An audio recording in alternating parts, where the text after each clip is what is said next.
Once upon a time, in a small African village surrounded by lush forests and rolling hills, there was a princess named Oma. She was the only daughter of King Oba, a wise and powerful ruler.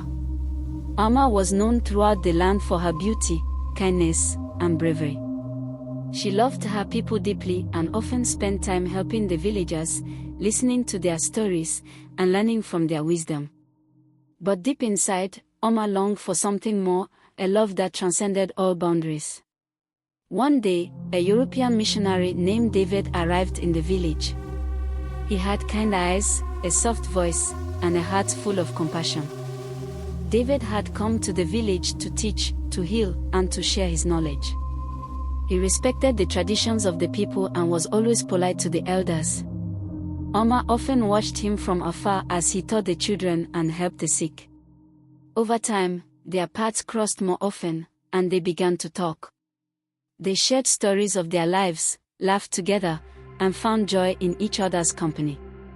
Slowly, their friendship blossomed into a love so pure it defied the barriers between their worlds. But there was a problem. In Oma's village, it was forbidden for royalty to marry outside their tribe. The traditions were strict, and the royal bloodline had to remain pure. When King Oba discovered Oma's feelings for David, he was furious. "You cannot love him, Oma," the king roared. "You are a princess. You must marry someone from our tribe, someone worthy of your royal bloodline." "But father," Oma said with tears streaming down her cheeks, "David is kind. He is good. He loves me for who I am, not because I am a princess. Isn't that what matters most?" The king shook his head. "It does not matter. Our traditions are sacred. The people will never accept it." The villagers, too, were against the idea. They whispered and gossiped, calling Oma's love for David a betrayal. The high priest of the village, a man named Boba, was the most vocal of all. "This is an abomination," he declared. "The gods will never bless this union. Unless," he paused, his eyes narrowing, "unless the princess proves her love. There is an old golden pot hidden deep in the evil forest. If she and the missionary can find it and bring it back, the gods may approve their union." The villagers gasped. The evil forest was a place of fear and darkness. It was said that no one who entered ever returned. King Oba was horrified. "No, Oma. I forbid you to go," he said. "The forest is too dangerous. You will not survive." But Oma was resolute. Her love for David burned brighter than her fear.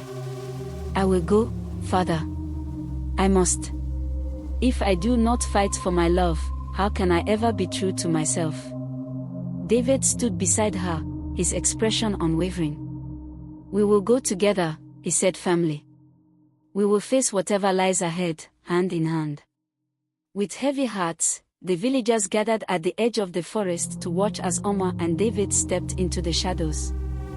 The evil forest was alive with eerie sounds, the rustling of unseen creatures, the mournful cries of birds, and the occasional distant growl.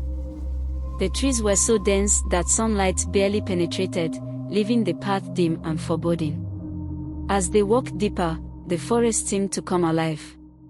Vines reached out like grasping fingers, and the air grew colder with each step. The first trial came when the ground beneath them began to tremble. A pit opened suddenly, threatening to swallow them whole. David grabbed Oma's hand and pulled her back just in time. They clung to each other, their hearts racing, as the pit closed as quickly as it had appeared. "This place tests not only our courage but our unity," David whispered. "Then we must remain strong," Oma replied, squeezing his hand. The next trial came in the form of a raging river that blocked their path. The current was so strong that crossing seemed impossible. As they searched for a way around, a voice echoed from the water. "Only those with pure intentions may cross," it said. David and Oma looked at each other. "We will cross together," Oma said. She stepped into the river, and David followed. The water rose to their knees, then to their waists. With each step, the current grew stronger, pulling at them. But they held tightly to each other, refusing to let go. Suddenly, the river calmed, and the voice spoke again. "Your love is true. You may pass." The water receded, revealing a stone path that led to the other side. As they neared the heart of the forest, they encountered their final challenge. A towering creature with glowing eyes emerged from the shadows. It was the guardian of the clearing, a fearsome being tasked with protecting the golden pot.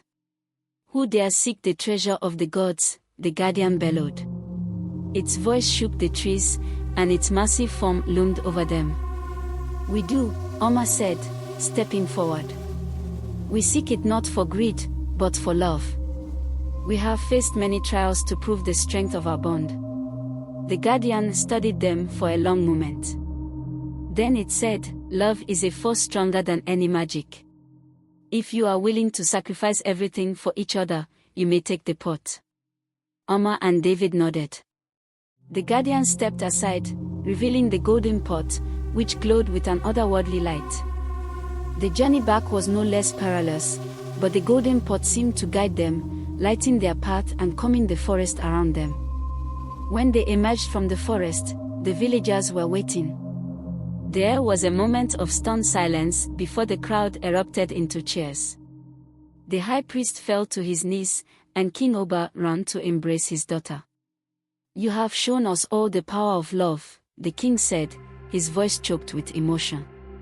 "From this day forward, our traditions will change. We will honor love in all its forms and respect all people, no matter their race, color, or tribe." Oma and David were married in a grand ceremony, attended by the entire village. The golden pot was placed in the center of the village as a symbol of unity and courage. Over time, the village became known as a place of acceptance and harmony, where people of all backgrounds lived together in peace. And so, Oma and David's love changed not only their lives but the hearts of an entire people, proving that love has the power to overcome even the greatest of obstacles. Months after their union, Oma and David set about fulfilling a new mission, building bridges between cultures. They established a learning center in the village where traditions and knowledge from both worlds could coexist. The villagers learned to weave modern techniques into their age-old practices, and David learned to honor the spirits and ways of the people who had become his family. Children began to grow up in a village that no longer saw differences as obstacles but as strengths. Songs were sung about the bravery of Oma and David, their story passed down as a legend of hope. The golden pot became a sacred object, representing the harmony of two worlds that once seemed destined to remain apart. And through it all, Oma and David's love remained steadfast, a beacon that illuminated not only their lives but the path for generations to come.